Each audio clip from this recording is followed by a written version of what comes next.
निष्प्रपञ्चाय शान्ताय निरालम्बाय ते। हरिओम प्रभुजी। पहला આપણે 10મા સૂત્રથી 15મા 16મા સૂત્રમાં આવ્યા ને આપણે, હા 16 સુધી પાઠ કરીશું, પછી એને સમજવાનો પ્રયત્ન કરીએ। अन्याश्रयाणां त्यागो नन्यता लोके वेदेषु तदनुकूलाचरणं तद्विरोधेषु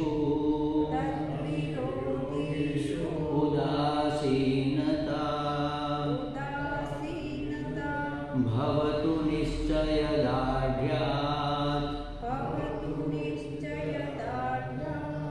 ऊर्ध्वं शास्त्ररक्षणम्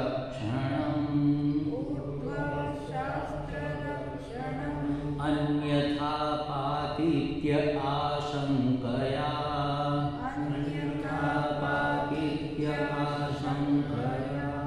लोकोऽपि तावदेव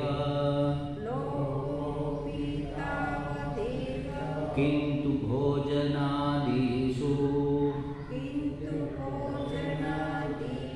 व्यापारस्त्वा शरीरधारणावधि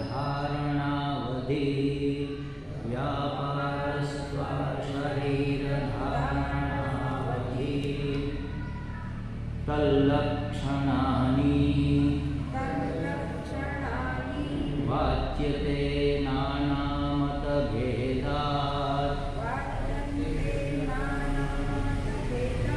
पूजादिषु अनुराग इति पाराशर्यः। શું કહે છે? પૂજાદિ અનુરાગ ઇતિ પારાશર્યઃ। હવે આ સૂત્રથી શરૂ કરીને દેવર્ષિ નારદજી ભક્તિમાં નિશ્ચયની દ્રઢતા થઈ કે નહીં એ કેમ ખબર પડે, તો એના લક્ષણો હવે રજૂ કરે છે કે ભક્તિમાં તમારી નિશ્ચયની દ્રઢતા થઈ કે નહીં, જેને આપણે જ્ઞાન માર્ગમાં નિષ્ઠા થઈ કે નહીં એવું કહીએ।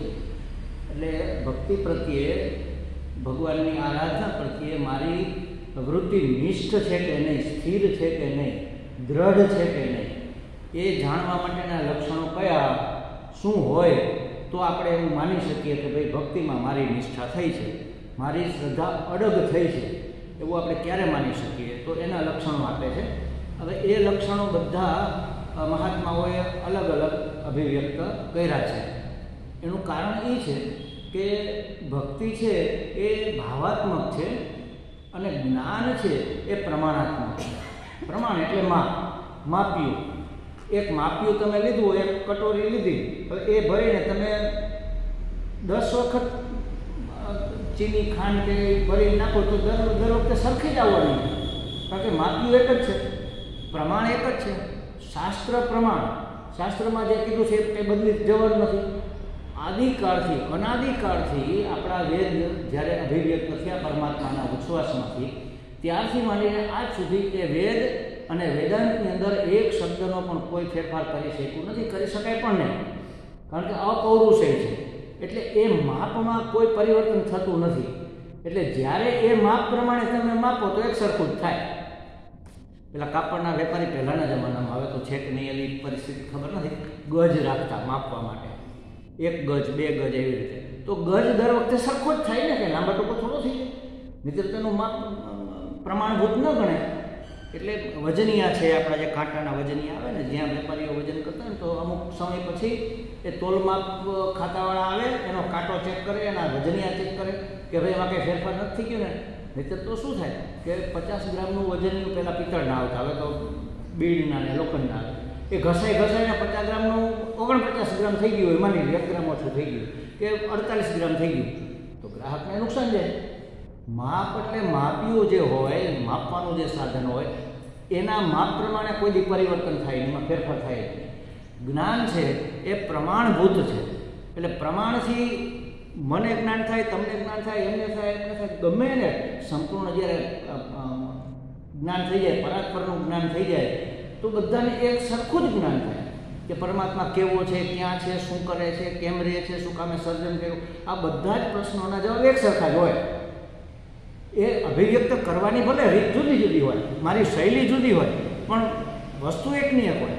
જ્યારે ભક્તિ છે એ ભાવાત્મક છે, અને ભાવ તો દરેકના હૃદયનો જુદો જુદો હોય. દરેકના હૃદયનો તો જુદો હોય. મારા પોતાના એકના જ હૃદયનો ભાવ સ્થળ, કાળ અને પરિસ્થિતિ પ્રમાણે બદલતો હોય. એ પ્રમાણે બદલે તો ઠીક છે, ચાલો. પછી જેમ મારી સાધના આગળ વધતી જાય અને જેમ સાધનામાં પરિપક્વતા આવતી જાય, એમ પણ મારો ભાવ બદલતો જાય. આપણે જોઈએ ને પહેલાં શું થતું, આ ભક્ત છે એ એના ભગવાનની ભક્તિ કરતો હોય તો લાગે કે માનો કૃષ્ણ છે, લાલો છે, તો એ જતો રહે એટલે રડે, એ આવે એટલે હસે, એ ભૂખ્યો થાય તો એને ભોજન કરાવે, અને ખુશ થાય, નાચે, ગાય, બધું કરતો. પછી ધીમે ધીમે એની ભક્તિ પરિપક્વ થઈ ત્યારે કેવો થઈ ગયો, એ સ્તબ્ધો ભવતી. આપણે જોયું ને આગળ, સ્તબ્ધ થઈ ગયો. હવે શબ્દો નીકળતા જ નથી કશી, કારણ કે એનો પ્રેમ વધારે ગહન બન્યો, તો એના હૃદયનો ભાવ ઉત્કૃષ્ટ બન્યો, પરિવર્તિત થયો, એટલે કે થોડો અપ થયો. જેમ ભાવ બદલે એમ એની અભિવ્યક્તિ બદલે. તો આજે બધા મહાત્માઓ એમ કે ભાઈ ભક્તિની દ્રઢતા થઈ કે નહીં, કેમ ખબર પડે? તો કે બધા મહાત્માઓનો અભિપ્રાય લઈ લઈએ આપણે. બધા મહાત્માઓ શું કહે છે, શું થયું હોય તો ભક્તિની દ્રઢતા કહેવાય? તો બધા મહાત્માઓ અલગ અલગ કહે, કારણ કે બધાનો ભાવ અલગ અલગ હોય. એક જ મહાત્મા આજે કીધું હોય તો 10 વર્ષ પછી પાછું જુદું કહે, એવું બને. કારણ કે 10 વર્ષમાં એની પોતાની એટલી બધી સાધનાની પ્રગતિ થઈને એ ઉચ્ચ કક્ષાએ પહોંચી ગયા હોય. એટલે કહે છે કે આ બધામાં અલગ અલગ છે ભાવ અભિવ્યક્તિ, અલગ અલગ હોવાથી ભક્તિમાં નિશ્ચયની દ્રઢતા થઈ કે નહીં, એના લક્ષણો બધા મહાત્માઓ જુદા જુદા અભિવ્યક્ત કરે છે. એમાં કાલે આપણે શંકરાચાર્યજીનો મત જોયો, દેવી ભાગવતનો મત જોયો, મૈત્રેયજી ભાગવતમાં શું કહે છે એ જોયું, રામાનુજાચાર્ય શું કહે છે એ જોયું, પ્રહલાદજીની નવધા ભક્તિ એની વાત આપણે જોઈએ, અને છેલ્લે સનાતન ગોસ્વામી એણે જે શરણાગતિ કીધી એ શરણાગતિના 6 લક્ષણો પણ આપણે જોયા. હવે એ બધા એવા તો અનેક ભક્તો થઈ ગયા આપણા દેશની અંદર. ભક્તોનું બધા જ ભક્તોનું લિસ્ટ કરીએ ને તો કદાચ ભાવનગરને આખો આટો ફરી જાય એવડું મોટું લિસ્ટ બને. એટલા બધા ભક્તો છે. શેરી ગલીએ ક્યાંક છાના છપના હોય તો આપણને ખબર ન હોય કે ઓહો આવો આટલા બધા ઉત્કૃષ્ટ ભક્ત છે, એમ આપણને તો ખબર જ ન હોય. અને કેવા ચમત્કારોના જીવનમાં બન્યા હોય, કેવી સિદ્ધિઓ પ્રાપ્ત કરી હોય, એ બધું. એટલે નારદજી કહે છે કે ભાઈ મુખ્ય 2-4 આપણે લઈએ કે જેના મતમાં બાકીના બધાના મત સમાઈ જતા હોય. જેમ કે રામાનુજાચાર્યનો મત લઈએ તો રામાનુજાચાર્યની પરંપરાના જે ભક્તો હોય એ લગભગ એમાં આવી જતા હોય. એ પરંપરાના ભક્તો એ રામાનુજાચાર્યની વ્યાખ્યામાં ફિટ થઈ જતા હોય. તો એવી રીતે 3-4 મત અહીંયા હવે લે છે વિસ્તારથી. બાકીના આપણે સંક્ષેપમાં તો ગઈકાલે જોયા. તો કહે છે, શું કહે છે? જો પૂજાદિષુ અનુરાગ ઇતિ પારાશર્ય. પારાશર્ય એટલે પરાશરના પુત્ર પારાશર. એ જમાનામાં આવી રીતે કહેવાતું, પરાશરના પુત્ર પારાશર. આજે બધી આપણી અટકો છે ને એવી રીતે જ પડી છે. ધ્રાંગધ્રાના રહેવાસી હોય તો ધ્રાંગધરિયા. આપણે ધ્રાંગધરિયા અટક છે ને, મિસ્ત્રી લોકોમાં ધ્રાંગધરિયા અટક હોય છે. એ મૂળ એના વડવાઓ ધ્રાંગધ્રાથી કદાચ આવ્યા હશે, એવું હોય. એટલે એવી રીતે એ જમાનામાં એના પિતા કે એના દાદા જે પ્રખ્યાત હોય એના નામ ઉપરથી એના બાળકોના એની ઓળખાણ થતી હોય. એનું નામ ભલે ગમે એ હોય. અહીંયા છે કૃષ્ણ દ્વૈપાયન એનું નામ છે. આ જેની વાત થઈ છે, જે સૂત્ર આપે છે એનું નામ છે કૃષ્ણ દ્વૈપાયન. હવે એણે બધા વેદના વિભાગ કર્યા અને વિસ્તાર કર્યો, આમ એનું સ્પેસિફિકેશન કર્યું. એટલે વિસ્તરવો એટલે વ્યાસ, અને સંક્ષિપ્ત સૂત્રમાં હોય, સૂત્ર શૈલી અને વ્યાસ શૈલી. તો એને વ્યાસ કહેવામાં આવ્યા. કેવા વ્યાસ? તો કે વેદ વ્યાસ. વેદનો જેણે વ્યાસ કર્યો એ વેદ વ્યાસ. એનું નામ છે કૃષ્ણ દ્વૈપાયન. હવે એની ડિગ્રી, ટૂંકમાં એની ઓળખાણ આપણે કહીએ ને, આવો જજ સાહેબ આવો, જજ એનો હોદ્દો છે, એનું નામ જુદું હોય. એવી રીતે વેદ વ્યાસ એનો હોદ્દો થઈ ગયો. એનું મુખ્ય પ્રદાન અધ્યાત્મ જગતને જે છે એના ઉપરથી એને વેદ વ્યાસ કીધા. પણ એના પિતાના નામથી પણ ઓળખાય, પારાશર્ય. અહીંયા કીધું ને, એટલે પરાશર મુનિના પુત્ર એટલે પારાશર્ય. ખ્યાલ? એવી રીતે તો અહીંયા પારાશર્ય એટલે વેદ વ્યાસ. એ શું કહે છે? એના મત પ્રમાણે ભક્તિમાં નિશ્ચયની દ્રઢતા કેને થઈ કહેવાય? તો કે છે પૂજા આદિ સુ અનુરાગ. પૂજા આદિ સુ અનુરાગ, પૂજા વગેરેમાં અનુરાગ હોવો એનું નામ ભક્તિમાં નિશ્ચયની દ્રઢતા થઈ કહેવાય. હવે આદિમાં શું શું આવે આપણે જરાક જોઈ લઈએ. એટલે આદિ એટલે પૂજા વગેરે, પૂજાને લગતું બધું જ આવે. જુઓ, જેમ કે પૂજા પાઠમાં જેને રસ રુચિ હોય, એમાં અનુરાગ હોય, તો એને મંદિરમાં રસ હોય તો મંદિરની સાફ સફાઈ એમાં આવે, મંદિરનું સમારકામ, રંગરોગન, એમાં એની સેવાઓ મળે. મંદિરની આજુબાજુનું પરિસર છે એની સાફ સફાઈ. પછી પૂજા કરતી વખતે જે સામગ્રીની જરૂર પડે, જેમ કે અભિષેક કરવા માટે જળ જોઈએ, પછી અર્ચના કરવા માટે ફૂલ જોઈએ, પછી તિલક કરવા માટે ચંદન ઘસવું પડે. કંઈ સહેલી વસ્તુ નથી, ચંદન ઘસવું પડશે હોય. અને મંદિરના ભગવાનો હોય એને તો આમ આખા કપાળ ઉપર લગાવવાનું હોય. અને ઘણી વખત તો ઉનાળો હોય તો, અને જો આ કૃષ્ણ અવતાર હોય તો ઉનાળામાં તો એના અંગે અંગમાં લગાવે ચંદન, કારણ કે એને ઠંડક જોઈએ, ભગવાનને ગરમી ન લાગવી. હવે એ ચંદન વાટકો ભરીને ઘસીને તૈયાર કરવું, ખાલી ભગવાનને જ નહીં, પછી વધે એ બધાને તિલક કરવાના હોય. એટલે હવે તો બધું રેડીમેડ આવી ગયું છે મોટે ભાગની જગ્યાઓ. પણ અમુક મંદિરો હજી છે એવા કે જેમાં ઘસીને ચંદનનો વાટકો ભરીને તૈયાર કરવામાં આવે.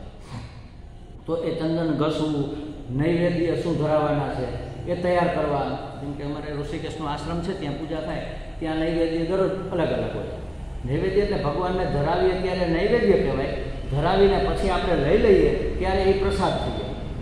આપણે એમ ન કહી શકીએ પ્રસાદ ધરાવ્યો, પ્રસાદ તો આપણે ધરવાનો હોય, આપણે આપીએ એને નૈવેદ્ય કહેવાય. તો ક્યારેક નૈવેદ્યમાં સ્વીટ હોય, માતાજી હોય તો એને પાયસ હોય. પાયસ એટલે ખીર કે દૂધપાક, દૂધની વસ્તુ હોય એને પાયસ. અને દેવતા હોય તો એને કયું, માનો ગણપતિ હમણાં ગયા તો એને મોદક પ્રિય છે એટલે એને લાડુનો પ્રસાદ હોય. એવી રીતે બધા ભગવાનને અલગ અલગ પ્રસાદ એના સ્પેશિયાલિટી પ્રમાણે હોય. પણ બાકી દરરોજે ફરતો હોય. એમાં ઋષિકેશ આશ્રમમાં બાફેલા કઠોળનો પ્રસાદ હોય. એક દિવસ ચણા બાફેલા હોય, એક દિવસ મગ બાફેલા હોય, ક્યારેક ચોળી બાફેલી હોય, એમાં સિંગના દાણા નાખેલા હોય. આવો અલગ અલગ બાફીને એમાં સહેજ નમક હોય, સહેજ ગળ પણ હોય. બસ આવો પ્રસાદ, ગરમ ગરમ પ્રસાદ હોય. ક્યારેક શીરો હોય. તો એ પ્રસાદ તૈયાર કરવો, પ્રસાદની સોરી નૈવેદ્ય તૈયાર કરવા, એ બધું જ પૂજાની અંદર આવે. પૂજા આદિ શું, આદિમાં આ બધી વસ્તુ આવે. એટલે એ નૈવેદ્ય છે, એ ચંદન છે, પછી એટલે આવું તો ઘણું બધું છે. જળ છે, ફૂલ છે, અગરબત્તી છે, ધૂપ છે. ઘણી જગ્યાએ અગરબત્તી નથી કરવામાં આવતી, અને એવું વિજ્ઞાનમાં એવું કહે છે કે અગરબત્તી ન કરવી એ જ હિતાવહ છે. કારણ કે એમાં જે વાંસની સળી હોય ને, એ વાંસની સળી પવિત્ર ગણાય, એને સળગાવી શકાય નહીં. અને અગરબત્તીમાં તો એ સળગે. અને આપણા ધર્મશાસ્ત્રમાં જે કાંઈ વસ્તુની મનાઈ કરી છે ને, એની પાછળ આધ્યાત્મિક દ્રષ્ટિ એટલે મૂકી છે કે એ વૈજ્ઞાનિક દ્રષ્ટિએ નુકસાન કરતી હોય. પછી વાંસ સળગે ને તો એમાંથી જે ધુમાડો નીકળે ને એ બહુ નુકસાનકારક હોય છે. એટલે વાંસને સળગાવાય નહીં, એ પવિત્ર કહેવાય. એટલે હવે તો સ્ટીક આવે છે, એમાં કાંઈ વાંસની સળી ન હોય, તમે એનો ધૂપ કરી શકો. પણ એને બદલે પહેલાંના જમાનામાં તો ગુગળનો ધૂપ થતો. એટલે કોલસા તૈયાર કરે, પછી એના ઉપર ગુગળ વઘરાવે અને એ ધૂપ તરીકે આપે. તો હવે એ બધી તૈયારી કરવી પડે ને, કોલસો તૈયાર કરી રાખવો પડે. વધારે કોલસો સળગી જાય તો રાખ થઈ જાય, ઓછો સળગે તો એનો પોતાનો ધુમાડો આવે જે છીક કરાવે આપણને. એટલે એ બધું તૈયાર કરવું એ પૂજા વગેરેમાં આવે. આવું કોને ગમે કહો તમને? આ બધી માથાકૂટમાં પડવું કોને ગમે? એમ કોણ કરે? ન કરે ને. એમાં જો અનુરાગ હોય, એમાં જો પ્રેમ થાય, એ બધું કરવાનો એવો આનંદ આવે, એવો આનંદ, હા હા મારા ભગવાન માટે હું ચંદન ઘસું છું, મારા ભગવાન માટે હું ધૂપ તૈયાર, એમાં અનુરાગ ઉત્પન્ન થાય તો સમજી લેવું કે ભક્તિમાં નિશ્ચયની દ્રઢતા થઈ છે. આટલો આ નાની વાતનો આટલો મોટો અર્થ થાય છે. એટલે પછી કહે છે કે અનુરાગ એટલે શું? તમે અનુરાગ એટલે કોને, કેવી રીતે આ બધું થઈ શકે? અનુરાગ કેવી રીતે થાય? તો રાગ એટલે પ્રેમ. હવે જે પ્રેમને યાદ રાખીને આપણે એના પ્રતિ જે કરીએ એ અનુરાગ, એને અનુસરીને, જેમ કે પ્રતિ શ્રી ફલાણા ફલાણા એવો આપણે પત્રમાં લખીએ ને, એટલે સામેની. હવે આપણા રાગ કોને છે? જીવને છે કે ભગવાનને છે? આપણે તો ભગવાનને ભૂલી જ ગયા છીએ, વિસ્મૃત કરી ગયા છીએ. ભગવાને યાદ રાખીને આપણને બધું આપ્યું છે. જો પંચમહાભૂતો આપણને આપણા માટે આપ્યા, પૃથ્વી, જળ, અગ્નિ, વાયુ અને આ સ્પેસ, આકાશ, સૂર્ય, ચંદ્ર, એ બધું પરમાત્માએ આપણને આપ્યું. કેટલો પ્રેમ! એના પ્રેમની તો કોઈ સીમા જ નથી. એ પ્રેમ કેવી રીતે દ્રઢ બને, કેવી રીતે અભિવ્યક્ત થાય, એની બધી રીતો છે. આપણે એમ કહીએ કે ભાઈ મારે પરમાત્મા પ્રાપ્તિ કરવી છે, પણ આપણે એને અનુસરીને કશું જ કરતા નથી ને, એની તકલીફ છે મોટી. એટલે નથી, બાકી કાંઈ. આપણે રામસુખદાસજી, હવે તો એનો દેહ નથી, પણ એ કહેતા કે બસ માના હુઆ ના માના કર દો, બાત ખતમ હો ગઈ.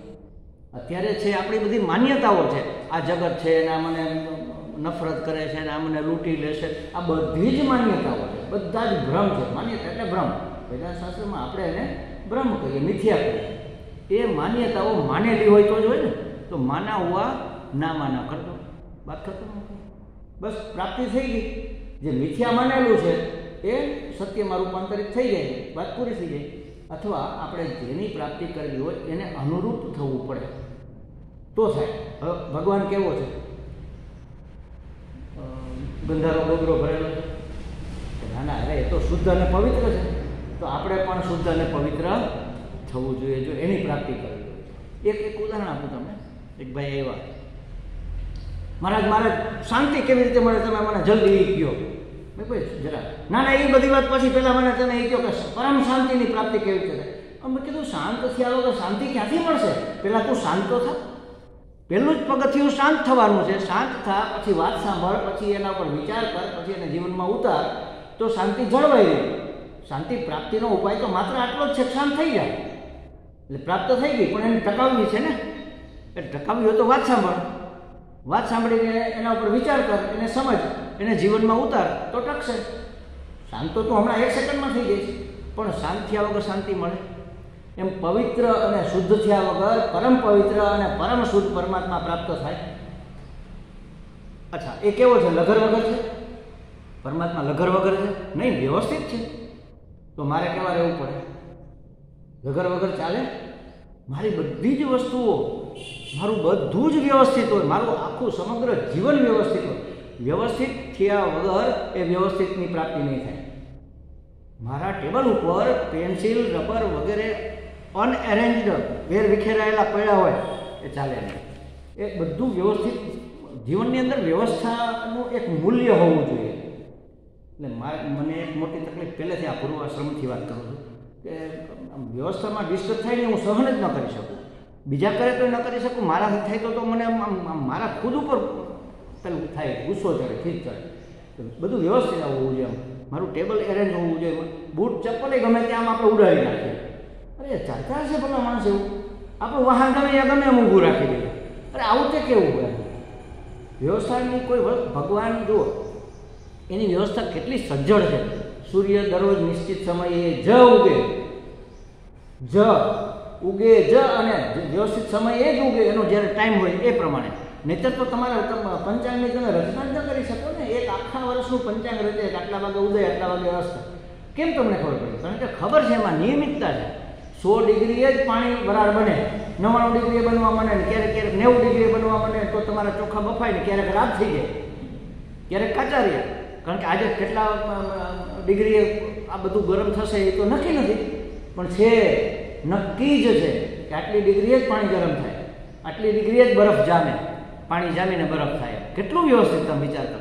કોઈ દી સૂર્યને એમ થયું કે આજે હું પશ્ચિમમાંથી ઊભું. હવે જરા નવરાત્રિ ગઈ દિવાળી આવવાની છે તો આજે જરા ઉત્તરમાં થયું. ક્યારેક એને મન થઈ ગયું કે આજે ઊભું જ નથી, ચાલો મોડા મોડા બપોરે ઉઠશું, સીધો બપોર 12 વાગે ધ્રેંગ દઈને ઉપર પ્રકાશિત થાય તો શું દશા થાય આપણી? તમે વિચાર તો કરો. ઋતુઓ એને મન ફાવે એમ બદલે, મન ફાવે એમ. સવારે શિયાળો હોય, બપોરે ભયંકર ઉનાળો થઈ જાય, આજે તો પછી ઠંડીનો પાર ન. આવું બને ક્યારે?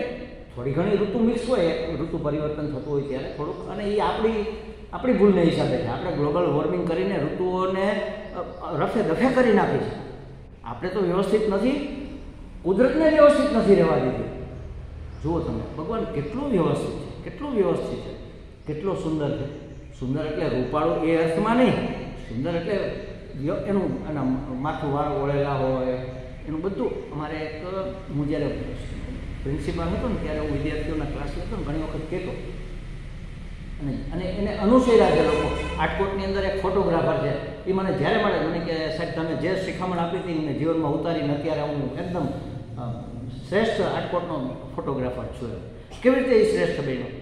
ત્યારે મેં એક ઇંગ્લિશમાં એક સૂત્ર બાળકોને આપેલું કે તમારે કોઈની સ્પર્ધા કરવાની નથી, તમારે શું પોતાની સ્પર્ધા કરવાની.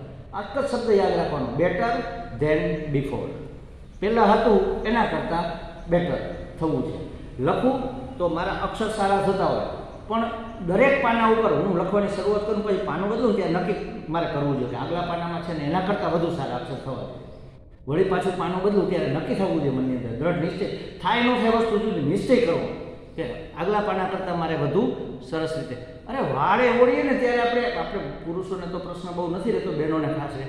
આજે વાળ ઓળીએ ને ત્યારે નક્કી કરવું જોઈએ કે કાલે ઓળાતા ને એના કરતાં વધારે સારી રીતે ઓળવાય, બહુ વ્યવસ્થિત હોવો જોઈએ, એક પણ લટ વિખેરાયેલી ન હોય, અથવા આપણી જે કંઈ હેરસ્ટાઈલ હોય એ વધારે સુંદર કેમ લાગે એવી. એટલે કંઈ શું કહે પેલું વર્ણાવીપણું નથી. એક વખત ગાંધીજી ત્યાં ગયેલા રવિન્દ્રનાથ ટાગોર પાસે શાંતિનિકેતનમાં, અને ગાંધીજીનો તો સમય ફિક્સ કે ભાઈ આટલા વાગે વોકિંગમાં નીકળવું એટલે નીકળવું. પછી કોઈ પણ સંજોગોમાં એ જાય. કસ્તુરબા બીમાર હતા તોય ગયા હતા, અને આવ્યા ત્યાં કસ્તુરબા વયા ગયા. અંત સમયે ગાંધીજીની પાસે હાજર નહોતા. એટલા સ્ટ્રિક્ટ એ હતા. એ બધી સ્ટ્રિક્ટ અને સિદ્ધાંતોને હિસાબે એના બાળકોને જ્યારે તકલીફો હતી એના પિતા સાથે કે આવું તે કેવું, આવા સિદ્ધાંત થોડા હોય એમ. એટલે પોતપોતાની માન્યતા છે. એટલે એટલા બધા એ સ્ટ્રિક્ટ હતા. તો 5માં 2-3 મિનિટની વાર હતી ને તો કે હાલો ગુરુદેવ વોકિંગમાં નીકળશું ને? તો કે હાલો. હાલતા થયા ને પછી કે હજી 2 મિનિટની વાર છે ને, 1 મિનિટ હું જરા મારું કામ પતાવી દઉં. તો કે સારું ચાલો, કાંઈ વાંધો નહીં, હજી તો 1 મિનિટની વાર છે. તો ગાંધીજી બહાર ઊભા, ટાગોરજી અંદર ગયા. 1 મિનિટ થવા આવી, થઈ નહોતી, થવા આવી, હજી આવ્યા નહીં. એટલે એને આમ જોયું શું કરો છો તમે હજી? તે તો આમ સરસ આમ માથું ઓળાવે વ્યવસ્થિત રીતે, આમ દાઢી ઓળાવે. એને આટલી લાંબી દાઢી હતી, આમ બધું. અરે શું કે આ પટિયા પાડો છો ભલા માણસ હવે આ ઉંમરમાં? હાલો હાલો હવે એ કે હાલો હું રસ્તામાં વાત કરું. એ કે તમે અહિંસામાં માનો છો? ગાંધીજીને કહેતો કે હા, જુઓ અહીંયા બધા લોકો મને ઓળખે છે. તો કે હા. હવે હું લગર વગર દેખાવ તો એને ગમે? તો કે ન ગમે. એમણે કહે અરે આજે ગુરુદેવ આવા કેમ લગર વગર ભર્યા છે? એને અરુચિ થાય. કોઈના મનમાં અરુચિ પેદા કરવી એ હિંસા છે કે નહીં? તો મારે વ્યવસ્થિત રહેવું જોઈએ. જો આ વસ્તુ આપણા જીવનમાં આપવી જોઈએ. શણગાર કરવા માટેની વાત નથી, પણ વ્યવસ્થિત તો રહી શકાય ને. સાદગીમાં સુંદરતા છે. એવું નથી કે તમે ફેશન કરો તો જ સુંદર દેખાવ. સાદગીમાં અત્યંત સુંદરતા છે. અને ભગવાન તો સર્વ સુંદરમ, સૌથી સુંદર છે, પરમ પ્રેમાસ્પદ છે. તો આપણી અંદરથી પ્રેમ છલકાવો જોઈએ, ઉભરાવો જોઈએ, આપણા માટે અને બીજાઓ માટે પણ. પરમાત્મા પ્રાપ્તિ કરવી છે ને, તો શાંત થયા વગર જેમ શાંત ન થઈ શકાય, એમ સુંદર થયા વગર સૌંદર્યને ન પામી શકાય. સુંદર પામતા પહેલાં, સૌંદર્ય પામતા પહેલાં સુંદર બનવું પડે. આવા વાક્યો તો આપણને ખબર છે, પણ એનું જીવનમાં આપણે થાય કે એની શું જરૂર છે? પણ તમારે શું જોઈએ છે? જે જોઈએ છે એવા બન્યા વગર થવાનું નથી. એટલે ભગવાન અત્યંત વ્યવસ્થિત છે. વ્યવસ્થિત થવું જ પડે, સુંદર થવું જ પડે. એ જે છે એવા થવું જ પડે. અને એવા થઈએ તો એના માટે પ્રેમ વધતો જાય. એના માટે પ્રેમ અત્યંત થતો જાય. જો અને આપણે પરમાત્મા પ્રાપ્તિ આમ જનરલી મનુષ્યનો સ્વભાવ નહીં, દરેક પશુ પ્રાણી તમામનો સ્વભાવ શું છે ખબર છે? શ્રેષ્ઠની પસંદગી. બધા શ્રેષ્ઠની પસંદગી કરે. અત્યારે આ શિયાળો આવશે ને, હવે શિયાળામાં રીંગણાઓ બહુ થાય પાર વગરના એમ, અને એટલા સસ્તા હોય ને એટલા સરસ હોય, આપણે એમ થાય બધા લઈ લઈ. પણ હવે શું કરવાનું? મારા જેવો એકલો માણસ હોય તો હવે 250 ગ્રામમાં 2 ટાઈમ ચાલે. મારે ફિક્સ છે 125 ગ્રામ 100 થી 125 ગ્રામનું મારે શાક થાય. અમુકમાં હું છાલા છોતરા નીકળતા એટલે 100 ગ્રામ થઈ જાય કે ક્યારેક 125 ગ્રામ. મને એમ થાય ચાલો એક શાક હવે 125 ગ્રામ 100 ગ્રામ તો કેમ લેવું એનું બિચારાનું. અને 2 રૂપિયા કિલો હોય અત્યારે સિઝનમાં 2 રૂપિયા કિલો રીંગણા હોય સમજો. હવે હું 250 ગ્રામ લઉં તો કેટલાના આવે? 50 પૈસાના આવે ને. 50 પૈસાના રીંગણા મારે લેવાના હોય. 250 ગ્રામ રીંગણામાં વધીને 2 રીંગણા આવે. એટલે મોટા હોય તો નાના હોય તો 3 આવે. આખી રેકડી આમ ઢગલો ભરેલો હોય. હું રીંગણા લેવા જાઉં તો ફેરવીને 50 રીંગણા ફેરવું. બધા તાજા હોય પણ એમાં જે સૌથી શ્રેષ્ઠ હોય ને એવા 3 રીંગણા કે 2 રીંગણા હું જુદા કાઢું. શું કામે? આ ડીટીયું જરાક લંઘાઈ ગયું છે ને આમાં જરાક દબાઈ ગયું છે ને આમાં જરાક ડાઘો છે. વાંધાવાળું તો હું પસંદ કરતો જ નથી, કોઈ નથી કરતું. શ્રેષ્ઠ હોય એની જ પસંદગી કરીએ ને. જીવનમાં શ્રેષ્ઠના પક્ષપાતી છીએ. આ જીવાત્મા છે, આત્મા છે, એ શ્રેષ્ઠનો પક્ષપાતી. હવે આપણે જો શ્રેષ્ઠની આટલી પસંદગી કરતા હોય તો સર્વશ્રેષ્ઠ જે બેઠો છે એ કેવી પસંદગી કરતો હશે? મારે એને પ્રિય થવું હોય તો મારે એકદમ સર્વશ્રેષ્ઠ થવું પડે કે નહીં? હવે વિચાર કરી લો, હું બધી બાબતમાં શ્રેષ્ઠ છું, હું સર્વશ્રેષ્ઠ. દેખાવ સુંદર, દેખાવ એટલે એકદમ તમારે white and fair and lovely skin હોય એને સુંદર નથી કહેવાતું. દેખાવ સુંદર એટલે કે વ્યવસ્થિત હોય, તમારું જીવન વ્યવસ્થિત હોય, તમારા વિચારો વ્યવસ્થિત હોય, તમારું આચરણ વ્યવસ્થિત હોય, તમારો વ્યવહાર એકબીજા સાથેનો વિવેકપૂર્ણ વ્યવસ્થિત હોય. આવું શ્રેષ્ઠત્વ જો હું મારા જીવનમાં ન લઈ આવું તો હું એને ગમે તો બધાય માને તો ગમે એવો ગંધારો દીકરો ગમે ને સુંદર હોય એ ગમે, પણ જે ચોખ્ખો ચણક રહેતો હોય ને એના માટે જરાક વધારે પક્ષપાત થાય કે નહીં? એક ખૂણામાં ક્યાંક થાય કે નહીં? કે જો આ મારો દીકરો કેવો, આ તો ગંધારો છે, લાવ હાલ કરે ધોઈ દઉં, સાફ કરી દઉં. માં કંટાળીને પણ એને સાફ તો કરે કારણ કે એને પ્રેમ છે. પણ ભગવાનને પક્ષપાતી બનાવવા હોય ને તો એની પસંદગી શું છે ને એ જાણી લેવી જોઈએ, તો એ પક્ષપાતી બને. મેં ઉદાહરણ આપ્યું હતું ને, પેલું પપ્પા ઓફિસે જાય છે ને બૂટ પહેરે છે, ટીપો ઉપર ચાવી રાખી છે, પેલું બાળક આવીને એમ બોલો પપ્પા તમારી સ્કૂટરની ચાવી, પપ્પા લેવાના જ હતા એટલે તેણે અહીંયા મૂકી, એના ઉપર પગ છે બાજુમાં, લેસ બાંધે છે બૂટની, પણ કેટલો વાલો લાગે એ દીકરો. લો પપ્પા તમારો રૂમાલ, કેટલો વાલો લાગે. એવી રીતે શું કામે? કારણ તમને જે ગમે છે એ વસ્તુ એ કરે છે. પણ પરમાત્મા જો સર્વશ્રેષ્ઠ હોય તો એને નિકૃષ્ટ ક્યાંથી ગમે? અને નિકૃષ્ટ તો કશું છે જ નહીં. માત્ર દ્રષ્ટિ ઉત્કૃષ્ટ કરવાની જરૂર છે, દ્રષ્ટિ સુંદર કરવાની જરૂર છે, તો બધું જ ઉત્કૃષ્ટ છે. દરેકમાં સૌંદર્ય છે. ઝાડના ઠૂઠામાંય સૌંદર્ય છે. આપણે નથી ઝાડના ઠૂઠામાં શું સૌંદર્ય? પેન્ટર એક પેઇન્ટિંગ કરે ને, ઠૂઠું હોય ને એનું આબેહૂબ ચિત્ર તૈયાર કરે ને લાખો રૂપિયામાં વેચે. હવે એમાં સુંદરતા ન હોત તો કોણ લે તેને? ભિખારીમાં શું સુંદરતા હોય? ગંધારો ભર્યો હોય. પણ કોઈ ચિત્રકાર એનો ફોટો પાડે આબેહૂબ અથવા ચિત્ર દોરે, આબેહૂબ ચિત્ર દોરે તો એ ચિત્ર લાખો રૂપિયામાં વેચાય. શું કામે? કે બહુ સુંદર ચિત્ર છે. પણ શેનું છે? કે ભિખારી તો ગંધારો હોય. આ દેખાય છે ને, ગંધારો દેખાય છે, ગંદકી છે એની આજુબાજુમાં, તો તમને ગંદકી ગમે? ગંદકી નથી ગમતી. એ ગંદકીને આબેહૂબ રજૂ કરનાર જે કળા છે એ ગમે. એ કળાનું નામ છે દ્રષ્ટિ. એટલે શાસ્ત્ર, અધ્યાત્મશાસ્ત્ર આપણને દ્રષ્ટિ પરિવર્તન સિવાય બીજું કશું જ શીખવતું નથી. પરમાત્માને પ્રત્યે અનુરાગ છે એ ખબર કેમ પડે? આપણે અનુરાગની વાત કરીએ છીએ. પૂજા આદિસુ અનુરાગ. એને પરાશર મુનિના પુત્ર વેદવ્યાસ ભક્તિમાં નિષ્ઠા કહે છે, એમાં નિશ્ચયની દ્રઢતા કહે છે. સમજી લો કેવી રીતે બની શકાય અનુરાગ, કેવી રીતે અભિવ્યક્ત થાય, શું કરીએ તો અનુરાગ થાય? મને થાય, સામેવાળાને તો છે જ. પરમાત્માએ તો આપણા ઉપર અત્યંત કૃપા કરી છે, એનો પાર નથી. એટલો એને આપણા માટે રાગ છે. એ રાગની પ્રતિ પડઘો પાડીએ આપણે, એને કહેવાય અનુરાગ. પડઘો પડવો એનું નામ અનુરાગ છે. સમજી તો આપણે એનો રિસ્પોન્સ આપીએ. કેવી રીતે આપીશું? એ જે કરતો હોય એ કરીને આપીએ ને. નાનું બાળક હોય ને એ બહુ વાલું ક્યારે લાગે ખબર છે? એ જ્યારે આપણે કરતા હોય એવું કરવા માંડે ને ત્યારે. નાની દીકરી હોય ને એ ઘર રમતી હોય તો કેટલી સુંદર લાગે, એમ આપણને ગમે. હા, જો કે બધું બહુ વ્યવસ્થિત રમે છે એમ. આ ચૂલોના ફલાણુંના ઘરને ઘર રમતા હોય નાના બાળકો તો ગમે ને આપણને, કારણ કે આપણે જીવનમાં ઘર જ રમીએ છીએ, બીજું શું કરીએ. એટલે આપણને એ ગમે છે. જે પપ્પા કરતા હોય ને એ એનો દીકરો કરે ને એટલે એને ગમે. ભગવાન જે કરતા હોય એ આપણે કરીએ તો આપણે ભગવાનને ગમીએ. ભગવાન વ્યવસ્થિત રહે છે, ભગવાન બધાને પ્રેમ કરે છે. જો આપણે પણ બધાને પ્રેમ કરી શકીએ, ભગવાન બહુ કરુણા દયાવાન છે, આપણે પણ બધા માટે કરુણા અને દયા રાખીએ, અહિંસક બનીએ તો ભગવાનને ગમે. અનુરાગ ઉત્પન્ન કરવાના આ ઉપાયો છે. તો કે છે કે શ્રેષ્ઠના પક્ષપાતી મારું અને મને શ્રેષ્ઠ પ્રાપ્ત થાય આવી હંમેશા આપણી ઈચ્છા હોય. તો સર્વશ્રેષ્ઠ તો પરમાત્મા છે, એને યાદ કરીએ. કેવો છે એ? તો કે છે કે એ સકળ ઐશ્વર્યનો ભંડાર છે. જે કાંઈ સમૃદ્ધિ એ બધું તો ત્યાંથી જ આવે છે ને, પ્રવાહ તો ત્યાં સકળ ઐશ્વર્યનો ભંડાર છે, સમસ્ત કલ્યાણ ગુણ નિધિ છે. બધા જ ગુણ એની અંદર છે ને. કેવા ગુણ છે? કલ્યાણ કરે એવા કલ્યાણ ગુણ નિધિ છે. પોતે સર્વતંત્ર સ્વતંત્ર છે, ક્યાંય પરતંત્રતા પરાધીનતા છે જ નહીં. અને આપણે તો પરાધીનતાનો પાર નથી. મુક્ત થવું એટલે સ્વતંત્ર થવું. જો અત્યારે એક બા આવે કથા સત્સંગ સાંભળવા, એક દાદા આવે સાંભળવા, પછી બીજા દિવસે ન આવ્યો, ત્રીજા દિવસે આવે એટલે આપણે દાદા કાલ દેખાણા નહીં. હા, કાલે જરાક થોડું કામ આવી ગયું. તમે તો નિવૃત્ત છો, તમારે શું કામ આવી ગયું? તો કે ના, અમારા વહુ દીકરો બહાર ગયા હતા ને તો છોકરાઓનું જરા ગયા હતા. આવવું હતું પણ આવી શકાણું નહીં. પરાધીનતા ખરી કે નહીં? બીજાને અધીન ખરા કે નહીં? તમારું મન છે આવવાનું, પણ પરિસ્થિતિ ન આવવા જેવી છે. તો પરિસ્થિતિને અધીન છો કે નહીં? તમે ખ્યાલ આવ્યો? ઘણું બધું હોય.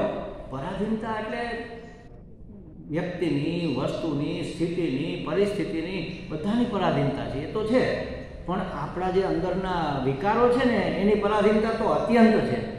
નથી અરે આપણે કૃષ્ણજી કે અરે મારે ગુસ્સો નહોતો કરવો જોઈતો, એલફેલ નહોતું બોલવું જોઈતું, મારાથી બોલાઈ ગયું. હવે દીકરીને કેવું દુઃખ. દીકરીએ ફરિયાદ કરી, ફોન કર્યો કે મને મારા સાસુ બહુ હેરાન કરે છે. અને પપ્પાને ગુસ્સો ચડી ગયો. લાડકી દીકરી હતી, રાજકોટમાં ઉછેરી હતી, જીગરનો ટુકડો. એટલે કે દે તારા સાસુને ફોન, હમણાં એની ખેર નથી. આપે અને પછી હું ખખડાવી નાખે એના સાસુને. તમે તમારા મનમાં સમજો છો શું? મારી દીકરીને હથેળીમાં રાખી છે, આમ છે તેમ છે. બેટા આવતી રહે ઘરે. બેટા ઘરે આવતી રહે, ઓલા હવે તેડવા નથી આવતા. તે રાખો તમારી દીકરીને. હવે વેવાઈ સાથે, વેવાણ સાથે આમ તો વાત કરાય નહીં. થઈ ગઈ અરે આમ નહોતું બોલવું ને મારાથી બોલાઈ ગયું. પણ નહોતું બોલવું તો કેમ બોલાઈ ગયું? મારા ગુસ્સા ઉપર મારો કાબુ ન આવ્યો. એટલે કે ક્રોધને અધીન હું છું, મારે અધીન ક્રોધ નથી. જોજો, આ પરાધીનતા છે. મારા કામ, ક્રોધ, લોભ, મોહ, મદ, માત્સર્ય, દંભ આ બધાની પરાધીનતા છે. આ 6-7 છે ને એ રીપુ છે આપણા. રીપુ એટલે દુશ્મન. એ દુશ્મન છે. આપણે જે કરવું છે એ નથી કરવા દેતા. નથી કરવું એ થઈ જાય છે. ઇન્દ્રિયો આપણા વશમાં નથી, મન આપણા વશમાં નથી. અરે મારે નહોતું આવું નહોતું બોલવું જોઈતું, મારાથી બોલાઈ ગયું. મારે આમ કરવાની જરૂર નહોતી, મારાથી આમ થઈ ગયું, મારી ભૂલ થઈ ગઈ. પણ પછી શું કામ? વેગળી આપણે કહે વેગળી ન્યાય ગઈ. હવે શું કામ? રહીમન ધાગા પ્રેમ કા, મત તોડો ચિટકાય, તૂટે સો જુડે નહીં, જુડે સો ગાંઠ પડી જાય. પ્રેમનો તંતુ તો એવો છે ને કે એને ખેંચો નહીં, બહુ ખેંચો તૂટી જશે. અને તૂટી જશે તો પાછો જોડાશે નહીં. ના ના, અમે જોડી દેશું ને, પણ તે તો ગાંઠ થઈ જાય ને. હવે એ સોયના નાકામાં પરોવીએ તો એ ગાંઠ પાસે અટકે, ત્યાંથી આગળ ન જાય પછી. એટલે આ બધી વસ્તુ આવે છે. પણ શું કામે તોડીએ અમે પ્રેમનો દોરો? તો તોડીએ જ છે ને બધાને. નથી બ્રેકઅપ થતા બધાને? થાય જ છે. આપણે કેટલા એને સંબંધો નથી બગડી જતા કે હવે અમારે એને વ્યવહાર નથી, ભાઈ અમારે જરા વાંધો પડી ગયો. કેમ વાંધો પડી ગયો? ભાઈ પડવો ન જોઈએ, પણ હવે મારાથી 2 શબ્દો બોલી જવાના, અથવા મારાથી આમ થઈ ગયું. પરાધીનતા. જુઓ, એ પરાધીનતા સર્વતંત્ર સ્વતંત્ર નથી. ઘરના બધાને કહી દે ભાઈ હું આવે, મને કંઈ તમારે ચીંધવું નહીં, હું મારી રીતે જીવીશ. હાલો, એ સ્વતંત્ર થઈ ગયા. તમને મન થાય તો ફંક્શનમાં જાઓ, મન થાય તો ન જાઓ, મન થાય તો ફરવા જાઓ, મન થાય તો ન જાઓ. બહારની પરાધીનતા તો હજી કોઈક માથા કઢીઓ મારા જેવો હોય તો નિવારી શકે કે તમારે જે કરવું એ કરજો, હું નહીં કરું. આવું કેનાર કોઈક નીકળે ખરા. પણ અંદરની પરાધીનતાનું શું? એની પાસે તો હારા હથિયાર હેઠા પડી જાય. આ બહારનું યુદ્ધ જીતવું ને એ વીરતા છે, પણ અંદરનું યુદ્ધ જીતવું ને, મનને જીતવું ને એ મહાવીરતા છે. એને મહાવીર કહેવાય. હનુમાનજીને મહાવીર શું કામ કહેતા? કારણ કે એ સર્વતંત્ર સ્વતંત્ર હતા. પોતાની ઇન્દ્રિયો પર એનો પૂરેપૂરો વિજય હતો. અતિ બળવાન, ખૂબ બળવાન હતા. બળવાન એટલે શારીરિક બળ તો હતું જ, માનસિક બળ હતું, આત્મિક બળ હતું. એ પરાધીનતા જો ન હોય એને સ્વતંત્રતા કહેવાય. એટલે એના માટે વિશેષણ આપ્યું, સર્વતંત્ર સ્વતંત્ર. બધા જ તંત્રથી સ્વતંત્ર એવા છે પરમાત્મા. પરમાત્મા કેવા છે? તો કે સકળ ઐશ્વર્યના ભંડાર છે, સમસ્ત કલ્યાણ ગુણ નિધિ છે, અને સર્વતંત્ર સ્વતંત્ર છે. આમનામ શબ્દ બોલી ગયા ને કે સર્વતંત્ર સ્વતંત્ર છે. આ સમજાઈ ગયું. સમજાણું કશું હોતું નથી. એ તકલીફ છે. સમજાઈ ગયું હોત તો આપણે હવે ક્યાંય પહોંચી ગયા હોત. એટલે એક એક શબ્દને આપણે ખોલીને સમજવાનો પ્રયત્ન કરીએ છીએ. આ જ આપણા માટે ઉપયોગનું છે સમજવું. આ ગ્રંથ કે આ સૂત્રો કે આ દર્શન એ તો ઉપયોગી થાય કે ન થાય, પણ એનો આધાર લઈને આપણે જે સમજીએ છીએ, જે જીવનમાં ઉતરે છે, એ કામની વસ્તુ છે.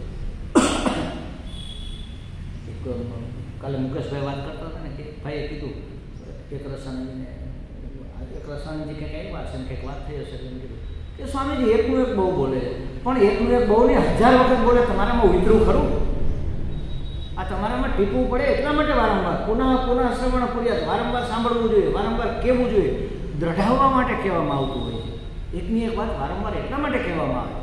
અમુક ઉદાહરણો એક સરખા જ નીકળે, પણ એક સરખું છે કે નહીં એ માપ કરવું હોય ને તો ઉદાહરણો પરથી કે વાતો પરથી ન કરાય. પુનરાવર્તન થતું ને ત્યારે ખબર પડે. જો આપણે 11 સૂત્રો પુનરાવર્તન કર્યા, હવે આગળના 11 સૂત્રો તમે સાંભળજો અને આ વખતનું પુનરાવર્તન સાંભળજો, તમને કાંઈ સામ્ય લાગશે જ નહીં. ઓહો, આમાં તો બધું નવું નીકળ્યું. ખ્યાલ નવી રીતે રજૂઆત થાય. તત્વ તો એક જ હોય ને, એક જ છે. તમે આ બાજુથી જુઓ તો આવું લાગે ને આ બાજુ. એક વખત દયાનંદજી મહારાજના કોઈ એક શિષ્ય હતા, ચિત્રનું પ્રદર્શન, અને એને તેડી ગયા કે હાલો સ્વામીજી મારું આર્ટ ગેલેરીમાં ચિત્રનું પ્રદર્શન છે, તમે પણ જોવા આવો તો મને આશીર્વાદ મળે. તમારી નજર પડે તો મારા ચિત્રો પવિત્ર થઈ જાય. ચાલો તમારો ભાવ છે તો હું આવું. એને શું ચિત્રો આવે લેવા દેવા? એને તો આના ભાવ સાથે લેવા દેવા છે કે તમારી ભક્તિ છે, તમારો ભાવ છે, માટે આવું. ગયા બધા ચિત્રો એક પછી એક જોતા એક ચિત્ર આવી સમજી ઊભા રહી ગયા. કેટલી વાર વિચાર કર્યો. પેલા ભાઈ કે સ્વામી કંઈ તમને આમાં ખામી લાગે છે? તો કે ખામી તો ત્યારે લાગે મને સમજાય, આ તે દોર્યું છે શું રીતે જ સમજાતું. તો કે આ સ્વામી એક ટેબલ છે. કે આવું ટેબલ કેવું? એ કે માનો કે તમે ટેબલની નીચે સૂતા હો તો નીચેથી ટેબલ કેવું દેખાય એવું મેં દોર્યું છે. નીચેથી અને આ દ્રષ્ટિ જુઓ, નીચેથી કેવું દેખાય એ જુદું હોય ને. પરમાત્માની દ્રષ્ટિ કેવી હશે, આપણી દ્રષ્ટિ કેવી છે, સામાન્ય માણસની દ્રષ્ટિ કેવી હોય, ધનવાનની દ્રષ્ટિ કેવી હોય, ભિખારીની દ્રષ્ટિ કેવી હોય, સજ્જનની દ્રષ્ટિ કેવી હોય, દુર્જનની, બધાની દ્રષ્ટિ જુદી જુદી હોય, જુદા જુદા એંગલમાંથી. એટલે આપણે શબ્દો દ્રષ્ટિકોણ, કોણ એટલે ખૂણો. આ ખૂણામાંથી આ વસ્તુ જુદી દેખાય, આ ખૂણામાંથી જુદી દેખાય, આથી જુદી દેખાય ને. દરેક ખૂણામાંથી, દરેક કોણમાંથી અલગ અલગ દેખાય. એને એ દ્રષ્ટિકોણ છે. એટલે ટેબલ નીચેથી અત્યારે હવે તો ખબર નથી, પણ અમારો દર્શન અત્યારે જે ઓસ્ટ્રેલિયા છે એ આર્કિટેક્ટની એક્ઝામ આપીને એ વખતે આવી રીતની પરીક્ષાઓ હતી. હવે તો ઘણી બધી સ્કૂલો થઈ ગઈ, કોલેજો, એટલે કદાચ હળવી કરી હશે. એને એક એવો પ્રશ્ન પૂછાયેલો, કારણ કે એને તો આર્કિટેક્ટ હોય, એને તો હું બધું આમ ડ્રો કરવાનું હોય ને, નક્કી કરવાનું હોય, નકશો, એલિવેશન બધું નક્કી કરવાનું હોય. તો એને એવો પ્રશ્ન પૂછાણો કે માનો કે તમે કીડી છો અને તમે કોઈના બૂટમાં ઘૂસી ગયા અને બૂટમાં તમે આગળ ચાલો છો. આગળના ભાગે બૂટ એન્ડ આવી જાય અને તમે ત્યાંથી પાછા વળ્યા પછી તમને અંદરથી બૂટ કેવું દેખાય છે દોરો. તમે વિચાર કરો, કેવી કલ્પના કરવી પડે. બૂટની અંદર ઘૂસી ગયા, બૂટની અંદર આગળ ચાલ્યા અને જ્યાં અંગૂઠો આપણો હોય ત્યાં બૂટ પૂરું થઈ જાય, ત્યાંથી પાછા વળ્યા પછી બૂટ કેવું દેખાય છે? આમ આખું ગુફા જેવું દેખાય ને. કેવી દ્રષ્ટિ છે ખ્યાલ? અલગ અલગ દ્રષ્ટિથી બધી વસ્તુઓ અલગ અલગ દેખાતી હોય. પરમાત્માની વિશાળ દ્રષ્ટિ છે, સર્વતોન્મુખી દ્રષ્ટિ છે. આપણી એક કોણમાંથી દ્રષ્ટિ છે. દ્રષ્ટિકોણ નહીં એ મહત્વની વસ્તુ નથી, પણ સમગ્ર દ્રષ્ટિથી આપણે જગતને જોઈએ તો ક્યાંય કોઈ ખામી નહીં લાગે આપણને, ક્યાંય કોઈ પ્રોબ્લેમ લાગશે જ નહીં. જે છે બધું બરાબર છે, જે છે બધું બરાબર છે. બસ આ દ્રષ્ટિ જો આવી જાય ને તો ઉદ્ધાર થઈ જાય, મુક્તિ થઈ જાય, તો સર્વતંત્ર સ્વતંત્ર થઈ શકાય. આવો છે પરમાત્મા. એ સર્વ રૂપે રહેલો છે. આ જગતમાં જે છે એ બધું જ પરમાત્મા છે, સર્વજ્ઞ છે, બધું જ જાણે છે. મારે ફરિયાદ કરવાની જરૂર નથી. હે ભગવાન તું મારો ઉદ્ધાર કર દે. ભગવાન તો મને ખબર જ છે મારે તારો ઉદ્ધાર જ કરવો છે, પણ તું થવા દેતો નથી. હું તો ઉદ્ધાર કરવા જાઉં છું, તું થવા દેતો નથી. જ્યારે ઉદ્ધાર કરવા જાઉં ત્યારે તું આમ હાથ છોડાવીને, પેલું નાનું છોકરું કેમ હાથ છોડાવીને ભાગે ને પછી પડે ને પછી ગોઠણ છોલાય. માં તો બિચારી દયાળુ હોય, પાછી તેડી દે અને છાનો રાખે, અને આંસુડું છે, એનો પગલું છે, પગમાં વાગ્યું હોય ત્યાં ફૂંક મારી દે, ઘરે આવીને મલમ ચોપડી દે. તોય 5 દી પછી પાછું છોકરું ભૂલી જ જવાનું છે, પાછો હાથ છોડાવીને ભાગવાનું જ છે. આપણે એવો જ ધંધો કરીએ છીએ. ભગવાન આપણો હાથ પકડે ઉદ્ધાર કરવા માટે, પાર કરવામાં, પણ આપણે હાથ છોડાવીને સંસાર તરફ ભાગીએ, દોટ મૂકીએ, એવી દોટ મૂકીએ અને એવા પડીએ અને એવા છોલાઈએ અને વારંવાર તોય અકલ આવતી નથી. પેલો વીછી હતો ને એક પાણીમાં તરતો જતો હતો અને એક મહાત્મા સ્નાન કરવા આવ્યા, એને જોયું એટલે વીછી તણાઈ જાય, બિચારો મરી જશે એટલે એક પાંદડું તોડી અને પાંદડા ઉપર વીછીને લઈ લીધો, લઈને એને બહાર મૂકવા જતા હતા. અંદર આમ હતો એટલે ચાલીને બહાર આવે તો થોડી વાર લાગે, ત્યાં પાંદડા ઉપરથી આવીને હાથ ઉપર આવીને એને ડંખ માર્યો એટલે હાથમાંથી મુકાઈ ગયો, મુકાઈ ગયો એટલે પાછો વળી પાંદડું પકડ્યું તરતું અને પેલા વીછીને લીધો અને પાછો આમ આગળ પાછો ડંખ માર્યો. વારંવાર એવું થાય ડંખ મારે. મારા તમારા જેવો બહુ બુદ્ધિશાળી માણસ એક કિનારે ઉભો હતો, એ કે મહારાજ આ મૂર્ખતા નથી, તમને વારંવાર ડંખ મારે તો તમે એની પાછળ પડ્યા છો, છોડો એને, આ તમને કેટલા ડંખ માર્યા? તો કે અરે મારા ભલા ભાઈ, વીછી જો એનો સ્વભાવ છોડતો નથી તો હું કેવી રીતે મારો સ્વભાવ છોડું? મારો સ્વભાવ મહાત્મા તરીકે તો મારે કરુણા દાખવવી જોઈએ ને. હવે એ ડંખ મારવાનું ભૂલતો નથી તો હું કરુણા કરવાનું કેમ ભૂલું? જો આવો પરમાત્મા છે, એના જેવા થવું પડે એની પ્રાપ્તિ માટે. એ સર્વજ્ઞ છે, સર્વરૂપ છે, બધા જ દેશ એના છે. અને માટે જો એ પરમાત્મા હોય તો મને કેના માટે પ્રેમ ન હોય? ભિખારી માટે હોય, સજ્જન માટે હોય, દુર્જન માટે હોય. સજ્જન દુર્જનની વ્યાખ્યા તો સાંસારિક છે, આપણી છે, બાકી નથી કોઈ સજ્જન કે નથી કોઈ ભલે. એટલે એનો અર્થ એવો નથી કે મન ફાવે એવો એની આપણે સંબંધ બાંધીએ કે વ્યવહાર કરીએ. વિવેક તો હોવો જ જોઈએ ને. કાંટા હોય તો જાળવીને ચાલવાનું, તો કાંટાને ગાળો દેવાથી કંઈ કાંટા રસ્તો છોડીને જતા નથી રહેવાના, જાળવીને ચાલવાનું. આપણે જેને દુર્જન માનતા હોય અથવા જગત જેને દુર્જન માને એનાથી થોડું અંતર રાખીને કામ કરીએ, પણ એના માટે આપણા હૃદયમાં દ્વેષ ઉત્પન્ન ન થવો જોઈએ, આપણા હૃદયમાં એના માટે નફરત ઉત્પન્ન ન થવી જોઈએ. કારણ શું એનું કારણ એ કે આપણું અંતઃકરણ મેલું થશે, એનામાં તો કાંઈ ફેરફાર નથી થવાના, કારણ કે એ તો દુર્જન છે. હવે હું એને નફરત કરીશ તો મારું અંદર નફરત ક્યાં હું સાચવીને રાખીશ? મારા દિલમાં ને. નફરતી કંઈ મેલ છે કે નહીં? એમ ટૂંકમાં એ તો ભયંકર એકદમ ક્યાંક કળા મેલ છે, સખત મેલ છે કે જે જાય નહીં, કાળા ઓઇલનો ડાઘ હોય એવો. આ બધી નફરત એટલે દ્વેષ તો ભયંકર છે. એટલે એ બધી વસ્તુઓ કરવા જેવી નથી. ક્યારે ખબર પડે આપણને? જ્યારે એમ ખબર પડે કે પરમાત્મા સર્વરૂપ છે, બધા રૂપમાં પરમાત્મા રહેલો છે અને સર્વશક્તિમાન છે. એટલે મારે ચિંતા કરવાની જરૂર નથી. મારા ઉદ્ધાર માટે મારી પડખે ઊભો રહેશે અને એ કરી શકશે.